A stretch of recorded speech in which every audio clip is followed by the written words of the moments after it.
chương trình bốc thăm trúng thưởng, quý vị có thể đồng hành cùng với trung tâm của chúng tôi đến với những dịch vụ tốt nhất mà chúng tôi mang lại cho toàn thể quý vị.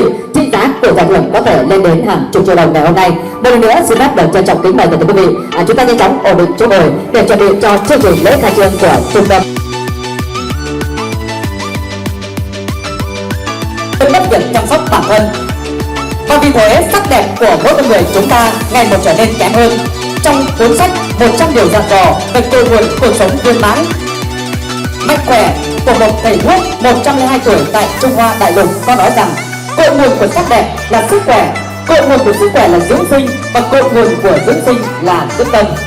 Theo Đông Y, căn bản của sức khỏe nằm ở tâm, mọi công pháp đều sinh ra từ việc dưỡng tâm, dưỡng tình. Thân ác sẽ tính. Vì vậy, khi bệnh đừng chỉ chữa từ bên ngoài, phải dựa vào hệ thống phục hồi của chính cơ thể chữa bệnh.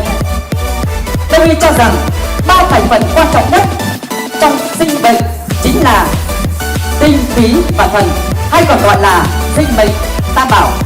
Đối với việc dưỡng sinh, Thất là dưỡng thân, Trung là dưỡng khí và Quyền chương trình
MV ngày hôm nay.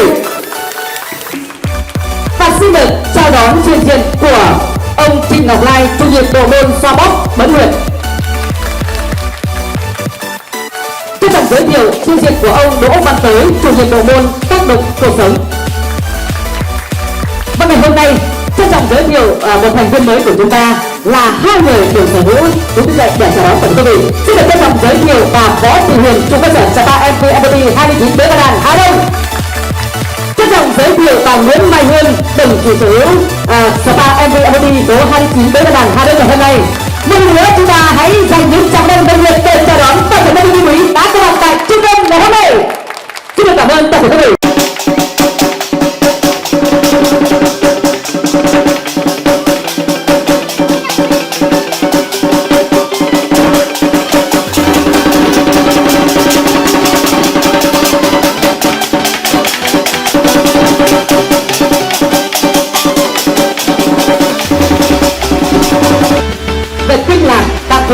Điều hòa âm dương để cùng phục vụ và chăm sóc vẻ đẹp sức khỏe tốt nhất cho cộng đồng và người thân với phương châm khỏe tận bên trong, khỏe mãi bên ngoài.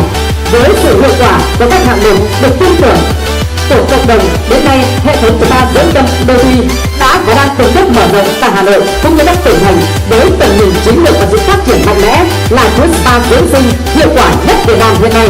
Đối với cả khách hàng và quý đối tác hợp tác từ hệ thống chúng tôi, Xin cảm ơn, xin toàn thể quý vị khách quý cũng như đại biểu dành cho người dẫn chương trình rất đẹp trai chúng ta trong buổi sáng ngày hôm nay, một tràng hơi thật to được không ạ?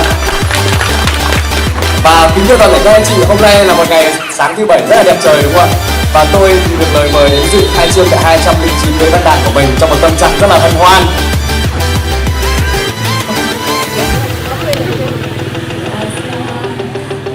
Những cái gì Chủ tịch Xuyên đã nói hết rồi.